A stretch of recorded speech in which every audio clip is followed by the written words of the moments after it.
വീണ്ടും വാർത്തകളിലേക്ക്. കണ്ണൂർ തിമിരി ബോംബേർ കേസിൽ 10 പ്രതികൾക്ക് 25 വർഷം തടവും 2,60,000 രൂപ പിഴയും വിധിച്ചു. RSS പ്രവർത്തകരെ ബോംബെറിഞ്ഞ് കൊലപ്പെടുത്താൻ ശ്രമിച്ചെന്നാണ് കേസ്. കൂടുതൽ വിവരങ്ങളുമായി കണ്ണൂരിൽ നിന്ന് നിഖിൽ അളവൂർ ചേരുകയാണ്. നിഖിൽ, 10 പേർക്കും ഒരേ ശിക്ഷ തന്നെയാണ് വിധിച്ചത്. വിശദാംശങ്ങൾ.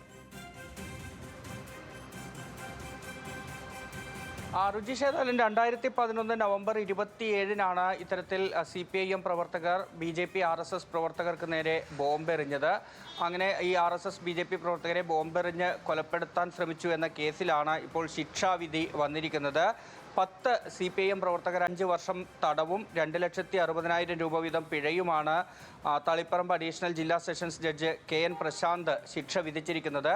ഇതിൽ 2ാം പ്രതി ഒഴിച്ച് ബാക്കി 9 പേർക്കും ശിക്ഷ ഒരുമിച്ച് അനുഭവിച്ചാൽ മതി എന്നതാണ് കോടതി പറഞ്ഞിരിക്കുന്നത്. അതായത് വിവിധ വകുപ്പുകളാണ്. സ്ഫോടക വസ്തു കൈകാര്യം ചെയ്തു, സൂക്ഷിച്ചു എന്നതുൾപ്പെടെ വിവിധ വകുപ്പുകളാണ്.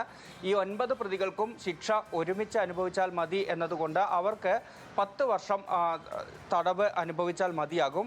എന്നാൽ ഈ സ്ഫോടക വസ്തു നേരിട്ട് കൈകാര്യം ചെയ്യുകയും ഇത് എറിയുകയും ചെയ്തു എന്ന് കണ്ടെത്തിയിരിക്കുന്ന 2ാം പ്രതിയായ തെക്കിനിയിൽ TV ബിനുവിന് 25 വർഷവും തടവ് അനുഭവിക്കണം. ഒപ്പം എല്ലാ പ്രതികൾക്കും ഉള്ളതുപോലെ 2,60,000 രൂപ പിഴയും അടയ്ക്കണമെന്നാണ് ഇപ്പോൾ കോടതി വിധിച്ചിരിക്കുന്നത്.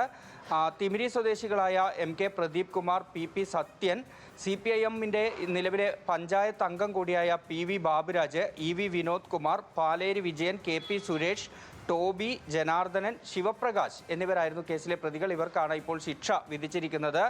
ഈ ശിക്ഷാവിധി വന്നതോടുകൂടി പഞ്ചായത്ത് അംഗമായ ബാബുരാജ് അയോഗ്യനാക്കപ്പെടും എന്ന ഒരു കാര്യം കൂടി ഇതിൽ ശ്രദ്ധേയമായി ഉണ്ട്. ഈ തിമിരിയിൽ ഒരു RSSന്റെ ശാഖ രൂപീകരിക്കുന്നതുമായി ബന്ധപ്പെട്ട് ഉണ്ടായ തർക്കമായിരുന്നു.